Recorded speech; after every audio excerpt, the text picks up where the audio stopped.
નમસ્કાર દર્શક મિત્રો, ફોકલ પોઈન્ટ બાય અજય ઉમટમાં આજે આપણે ચર્ચા કરીશું કે અમેરિકી રાષ્ટ્રપ્રમુખ ડોનાલ્ડ ટ્રમ્પને એમની પોતાની સંસદમાંથી જ નહીં પરંતુ એમની પોતાની રિપબ્લિકન પાર્ટીમાંથી પણ જોરદાર ઝાટકો લાગ્યો છે અને અમેરિકી સંસદ એટલે કે અમેરિકી કોંગ્રેસમાં ડોનાલ્ડ ટ્રમ્પ વિરુદ્ધ એક ઠરાવ પસાર થયો છે અને ઠરાવમાં કહેવામાં આવ્યું છે કે ડોનાલ્ડ ટ્રમ્પ, તમે જે યુદ્ધ કરી રહ્યા છો ઈરાન સામે એ ખોટું છે, ગેરવ્યાજબી છે અને ગેરબંધારણીય છે, એટલા માટે કે યુદ્ધ કરવું કે ન કરવું, યુદ્ધ માટે આગળ વધવું કે ન વધવું એ સત્તા જે છે એ સંસદ પાસે છે. અમેરિકી રાષ્ટ્રપ્રમુખ પોતાની મનમરજીથી બિયોન્ડ એ પોઈન્ટ એક નિર્ધારિત સમય મર્યાદાથી વધુ યુદ્ધ ન કરી શકે ને આ કાયદો અમેરિકામાં 1973માં એટલા માટે આવ્યો હતો કે પેલેસ્ટાઇનનું યુદ્ધ જે છે એ ખાસું લાંબુ ચાલ્યું હતું અને તેના કારણે અમેરિકાને પણ ખાસી આર્થિક ખુવારી ભોગવવી પડી હતી. એટલે આજે ડોનાલ્ડ ટ્રમ્પની વિરુદ્ધ અમેરિકી સંસદમાં ઠરાવ પસાર થઈ ગયો છે અને કહેવામાં આવ્યું છે કે ડોનાલ્ડ ટ્રમ્પની યુદ્ધ કરવાની સત્તા પર કાપ મૂક્યો છે. એટલું જ નહીં, આ ઠરાવ જ્યારે પસાર થયો ત્યારે ડોનાલ્ડ ટ્રમ્પની પાર્ટીના 4 સાંસદોએ એટલે કે રિપબ્લિકન પાર્ટીના 4 સાંસદોએ ડોનાલ્ડ ટ્રમ્પની તરફેણમાં નહીં પરંતુ એમની વિરુદ્ધમાં મતદાન કર્યું. એટલે 208 વિરુદ્ધ 215 એટલે ડેમોક્રેટિક પાર્ટી પાસે 211 મત હતા અને ડોનાલ્ડ ટ્રમ્પની પાર્ટી પાસે, રિપબ્લિકન પાર્ટી પાસે 212 મત હતા, પરંતુ 212માંથી 4 મત ડેમોક્રેટ્સને વધારે મળ્યા. એટલે 215 વિરુદ્ધ 208 મતે ડોનાલ્ડ ટ્રમ્પની રિપબ્લિકન પાર્ટી જે છે એ હારી ગઈ અને ડોનાલ્ડ ટ્રમ્પે ભયંકર નારાજગી અને ગુસ્સો વ્યક્ત કરતા પેલા ટિપિકલ સરમુખત્યારશાહીની ભાષામાં કીધું કે આ મારી રિપબ્લિકન પાર્ટીના જે સાંસદો છે એ રાષ્ટ્ર વિરોધી છે, એમને રાષ્ટ્ર વિરોધી કૃત્ય કર્યું છે. હું અત્યારે ઈરાન સાથે મંત્રણાના આખરી તબક્કામાં હતો અને માય અમેરિકા ગ્રેટ અમેરિકા બનાવવા માંગુ છું, ત્યારે મારી જ પાર્ટીના 4 સાંસદોએ જુઓ કેવી ગદ્દારી કરી છે. ટૂંકમાં ડોનાલ્ડ ટ્રમ્પ પોતાની પાર્ટીના સંસદ સભ્યો જો પોતાનું નિષ્પક્ષ, નીડર અને નિખાલસ જે અભિપ્રાય આપે કે મતદાન કરે તો એને પણ સાખી લેવા તૈયાર નથી. અલબત્ત આ પ્રક્રિયા જે છે એ ખાસી લાંબી ચાલશે, કારણ કે અમેરિકાની જે સેનેટ છે એમાં આ વિધેયક હવે જશે, ત્યાંથી ફરી પાછું હાઉસમાં આવશે અને કહેવાનું તાત્પર્ય એ છે કે ડોનાલ્ડ ટ્રમ્પને ઠપકો આપ્યો છે આ પ્રસ્તાવ પસાર કરીને, એમની સત્તાને, એમની પાંખો જે છે એ કાપી લીધી છે અને એમને કદ પ્રમાણે વેતરી પણ નાખ્યા છે.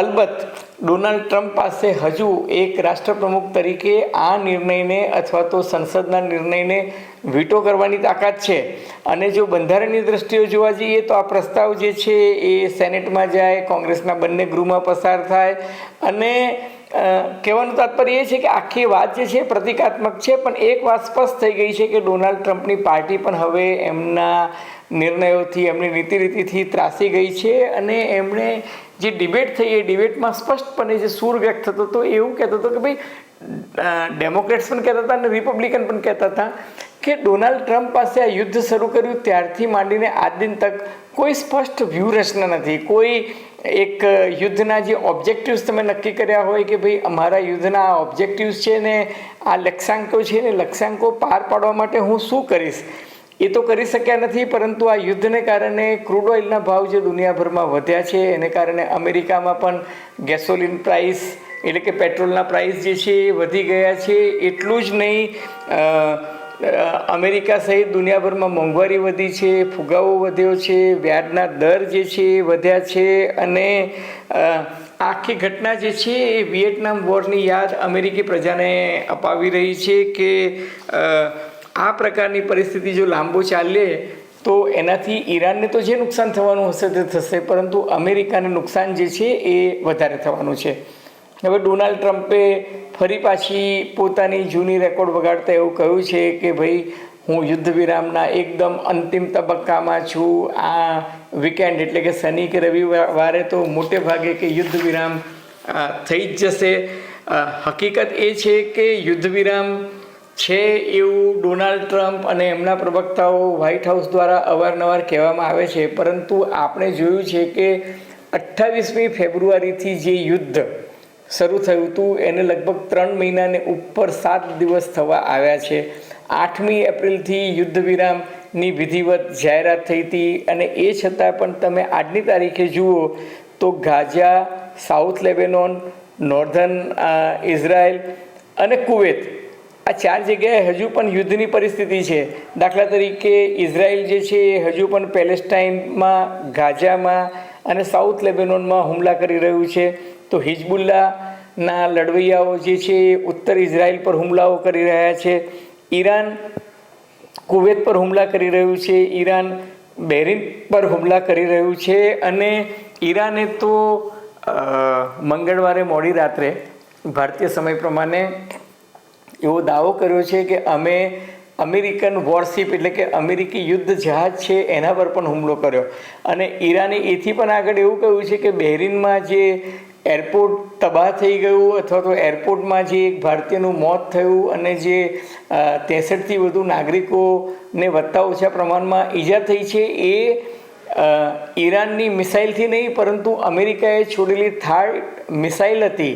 અમેરિકાએ છોડેલી THAAD મિસાઇલ હતી, એ મિસફાયર થઈ, અને એ મિસફાયર થયેલી મિસાઇલ એ કુવેતી એરબેઝ પર પડી અને એને કારણે નુકસાન થયું હોવાનું ઈરાનનું સત્તાવાર મીડિયા કહે છે. અલબત્ત અમેરિકન સેન્ટ્રલ કોમ જે છે, સેન્ટકોમ અથવા સેન્ટ્રલ કમાન્ડિંગ ફોર્સ, એ આ વાતનો ઇનકાર કરે છે. એ વાતને પણ રદિયો આપે છે કે ઈરાને અમેરિકાના યુદ્ધ જહાજ પર કોઈ હુમલો કર્યો હોય. દરમિયાનમાં ડોનાલ્ડ ટ્રમ્પે આજે પત્રકારો સાથેની વાતચીતમાં એવું કહ્યું કે ઈરાન અમેરિકા વચ્ચે નાના મોટા છમકલા થયા કરે. અમેરિકી સૈનિકોએ ઈરાન પર હુમલો કર્યો હશે અને એમને છંછેડ્યા હશે, એટલે ઈરાને બહેરીન અને કુવેત પર હુમલો કર્યો હશે. જ્યાં સુધી અમેરિકી સૈનિકો હતાહત થતા નથી, અમેરિકી સૈનિક શહીદ ન થાય, ત્યાં સુધી આવા નાના મોટા છમકલા ચાલ્યા કરે. એનાથી ડોનાલ્ડ ટ્રમ્પને કોઈ ફરક પડતો નથી. પરંતુ ડોનાલ્ડ ટ્રમ્પને ફરક ક્યાં પડે છે? એક, રિપબ્લિકન પાર્ટીના 4 સાંસદો એમની વિરુદ્ધમાં મતદાન કરે તો ડોનાલ્ડ ટ્રમ્પને ફરક પડે છે. અમેરિકાની મધ્યસત્ર ચૂંટણી એટલે કે નવેમ્બરમાં જે આવી રહી છે, એમાં જો ડોનાલ્ડ ટ્રમ્પની રિપબ્લિકન પાર્ટીનો રકાસ થાય તો ડોનાલ્ડ ટ્રમ્પને ફરક પડે. કારણ કે અત્યારે ડોનાલ્ડ ટ્રમ્પની હાલત સેનેટમાં અને કોંગ્રેસમાં બંને જગ્યાએ પતલી છે. અને આપણે જોયું આજે જ કે ડોનાલ્ડ ટ્રમ્પની જે યુદ્ધખોર નીતિ જે છે એને એમની સંસદે ફગાવી દીધી. એટલે એ સંજોગોમાં હવે ડોનાલ્ડ ટ્રમ્પ ઈરાન સાથે સમાધાન બને એટલું ત્વરાએ કરવા માટે બેતાબ થયા છે, બેબાકડા થયા છે, ઉતાવળા થયા છે. પરંતુ ઈરાન હવે ભાવ ખાય છે. ઈરાન એવું કહે છે કે લેબેનોન પર ઇઝરાયલના હુમલા બંધ ન થાય ત્યાં સુધી યુદ્ધનો અંત આવી શકે નહીં. હવે ડોનાલ્ડ ટ્રમ્પે ખરેખર નિષ્ઠાપૂર્વક પ્રયત્ન કર્યો કે ઇઝરાયલ અને લેબેનોન વચ્ચે યુદ્ધ વિરામ થાય. વોશિંગ્ટનમાં મિટિંગ થઈ અને એ મિટિંગમાં લેબેનોન અને ઇઝરાયલ બંને દેશોના જે એમ્બેસેડર્સ હતા, જે વિદેશી રાજદૂત હતા, એ બંને વચ્ચે સંમતિ સધાઈ અને એમણે જાહેર કર્યું કે ઇઝરાયલ અને લેબેનોન હવે એકબીજા પર હુમલો નહીં કરે.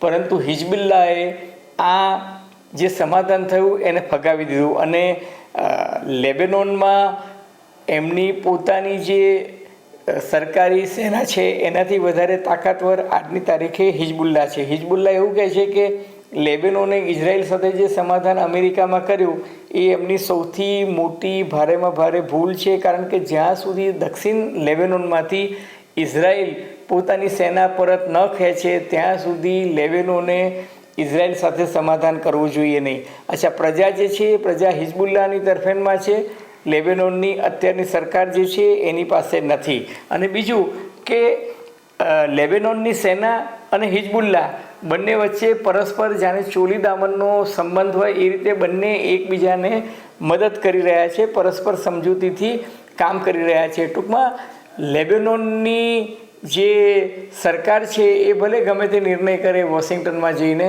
પરંતુ લેબેનનનું લશ્કર અને હિઝબુલ્લા બંનેની વેવલેન્થ જે છે એક જ છે.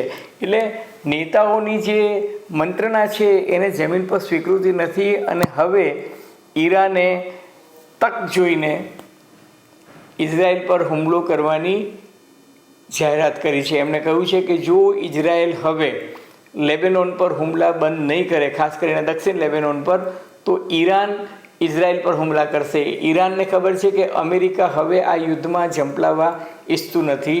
અમેરિકા યુદ્ધમાંથી માનભેર પાછું નીકળવા માંગે છે અને અમેરિકાનું લશ્કર જે છે એનું પણ મનોબળ અત્યારે બહુ જ નિમ્ન કક્ષાએ જતું રહ્યું છે. ત્યારે ડોનાલ્ડ ટ્રમ્પ ભલે શનિવારે કે રવિવારે યુદ્ધ પતાવવાની જાહેરાત કરે, પરંતુ ઈરાન જે છે એ જબરજસ્ત મોટું સોદાબાજ દેશ છે. એટલે ઈરાન ન્યુક્લિયર મુદ્દે સમાધાન નહીં કરે, હોર્મુઝની ખાડીના મુદ્દે સમાધાન નહીં કરે, ઈરાન પોતાની જપ્ત થયેલી સંપત્તિ જે છે એ પાછી માંગવાની વાત કરશે.